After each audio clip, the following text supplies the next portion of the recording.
Hello, and welcome to another episode of Point to Point. It's the show where I drive from one point to another and try to get to the point. Today's point, you don't gotta play it. I have been having some conversations with some creators and just kind of getting the overall sense of where like game review stuff is right now. There was I think it was a Blue Sky post that I saw. I think it might have been from Jason Schreier or one other well-known person in the games industry, and it was talking about how there's a lot of shared bylines between Hades 2, Silent Hill, and Ghost of Yotei, and how some people are reviewing all three games that are coming out in like a span of like 3 days for the review. And maybe that is a sign that, you know, these devs or the publishers are getting the game out to press early. I doubt it. That doesn't seem like a thing that they would do.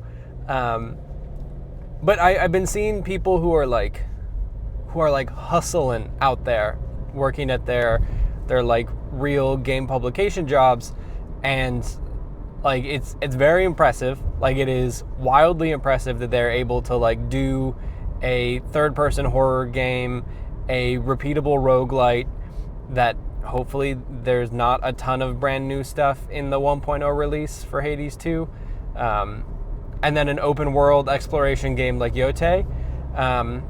It's like crazy impressive. It's also kind of sad.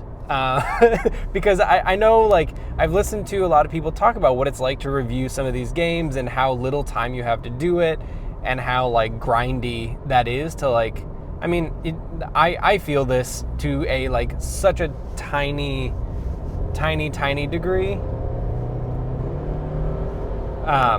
with like trying to get criticism in on a game that like I played 6 months ago. Like, I'm just wrapping up a script on Avowed, you know? Like, I published my review for Expedition 33 6 months after that game came out. Like, it is hard when you are, like, buckled down and doing it. Like, I'm working on a review for Mars First Logistics. The embargo for that went up yesterday at 5 p.m., and I got nothing. Because like that's just how life be sometimes, and like when you are a creator, like this is not my job. This is just a thing I do for fun, and I post things on a website so I can share it with my friends and some of my internet friends, in the hopes that like someday it can be my job. But you know, there's this sense that like, oh shit, like Hades 2 is out, Yotei is out. Like, all of these games are coming out. I have to like buy them. I have to have the reviews. I have to be ready to go with all of this stuff when they go live. And it's like this, you know, hitting the moment kind of thing. And I think something that I've felt, and it's kind of especially acute for me now, like with Silksong and Hades 2, and oh wow, look at that vibrating. That's pretty fun. Is that like, if I were in this games thing to try to get it as big as possible, as fast as possible, I mean, you bet your ass I'd be playing Silksong, and I would be posting all of my bad opinions about it, and I would be playing Hades 2, and I would be posting my this is a mid-game opinions on it, because like these things, they're not for me. Like I've played them a little bit. I like some things about them. I don't like most things about them, and like that's fine. And the thing that I've been hearing over and over again is like the people who are clamoring to fill the void that a lot of these closed outlets have left, is that like I gotta get out there. I like gotta do it. I gotta post those reviews. I gotta stick to a schedule. I have to like do all of this stuff, and I just feel like the place that I've landed with a lot of this stuff is that like, if it's not fun, like if it's not something that is like bringing me joy to do this, or like creating something I enjoy making, and I'll look back and say like, hey, that was, you know, that may not be like top 10 primo work I've ever done, but I sure had a good time doing it, then like, hell yeah, like that's great. Like you should do that. And part of that is this sense of like Silk Song coming out and Hades 2, and just like this rat race of needing to do all of this stuff to play all the games, especially when, it might be one thing if you're into it, like that's fine, but like even hustling through a thing that you're really gonna enjoy just to get coverage out is like such a weird content creator problem that I think if you are just a normal member of the populace out there enjoying people playing video games or enjoying video games in general, I just really don't know how important timeliness is. Like, and this goes back to the question of reviews and everything. Like, what do you get out of a review? And I think for the longest time, what you got out of a review was purchasing decisions. That like, okay, like, is this good enough for me to spend my hard-earned money on? Yes or no? And like, based on what this person tells me, or like this person's opinion and how I feel about it, like, do I align with their taste, and therefore should I buy this? And I think as like review coverage has waned, as press outlets close, and the channels for generating hype on video games are shifting much more towards the publishers, it is now an event for everyone to sit down and talk about and look at. When Sony does a state of play, like that's not how this stuff works normally. Like that's not how it has been in the past.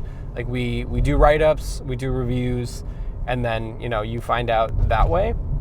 You do previews, and like that's how you find out about a game, not like a incredibly polished press packet over the course of 6 weeks to the lead up of your game. And so I think all of this pressure is now mounting to like, okay, well, if the value of my opinions on a piece of art is not whether, it is worth purchasing or has like interesting themes, then like we have to think about what the next thing is. And the next thing could be a whole lot of things.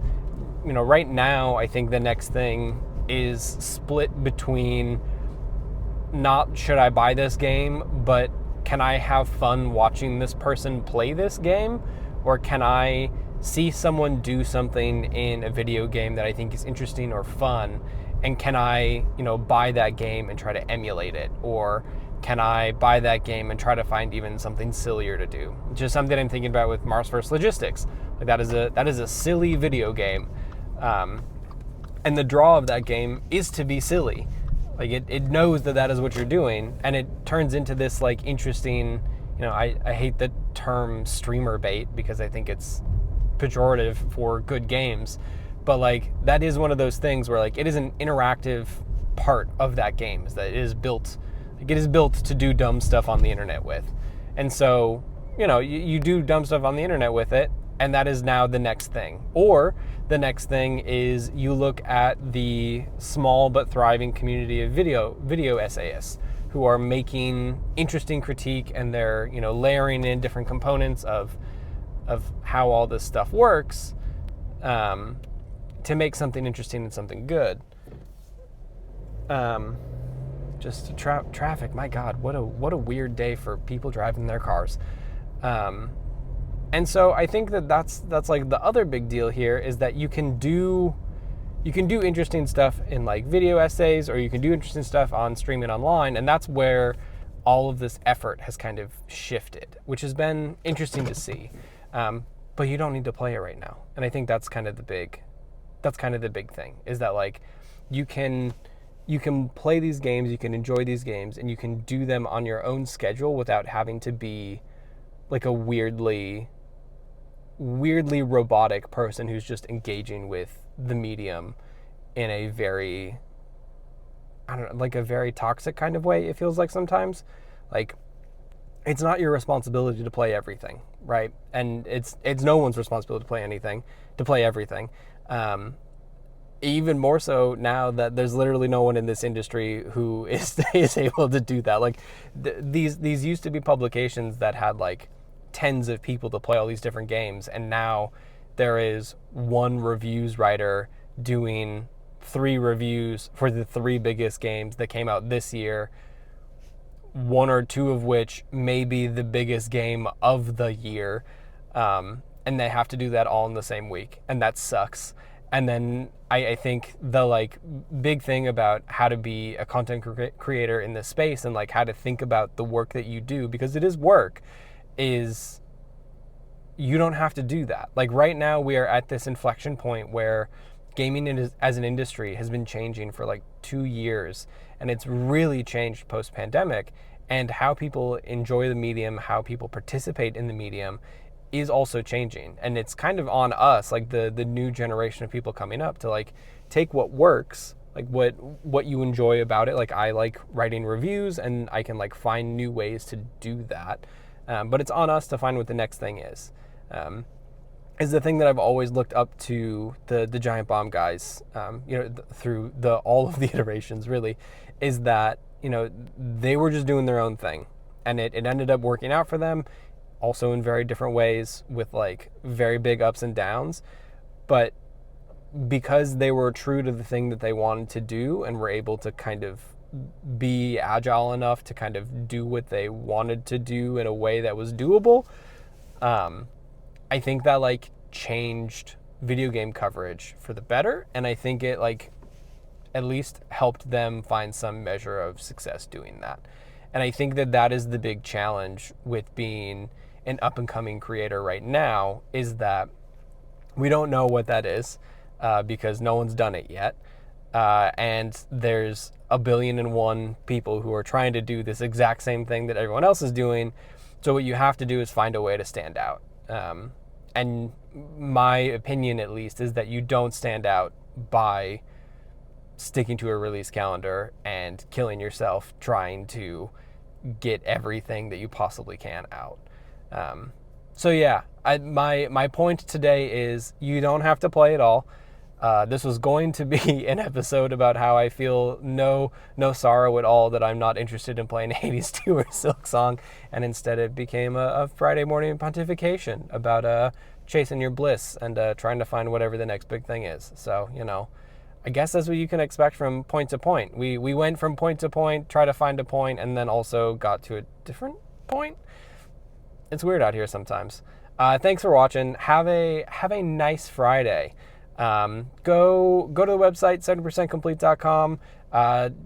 Cruise around the YouTube page. There's some stuff in there. I just uploaded the first quarter of my Jet the Far Shore playthrough. More of that coming soon. I've got an upcoming speed review of Sword and Sorcery EP. Hot video games coming out in the year 2012. What else? What else is there? Oh, the Content Mill. It's out now. I'm part of a four-person group, 4 creators from 4 corners of the internet, coming together to chit chat. The Content Mill podcast. It's very good. It's really fun. We have 3 episodes out right now. We just recorded the 4th last night. Man, it's a good group of guys. It's fun. Go check it out. You will know some friendly faces there if you were around some of the communities I'm in. And speaking of communities, join the Discord. Hang out with all 4 of us from the Content Mill. Talk about this episode. Tell me what you're regretting not playing right now, and what you've just like, it's okay, I've moved on. But yeah, otherwise, I don't know. That's it. That's enough plugs, right? Like, whatever. Maybe I'll be playing Silent Hill F soon. We'll see. We'll see if I get too scaredy pants about it. Have a good Friday, and we'll see you next week. Bye.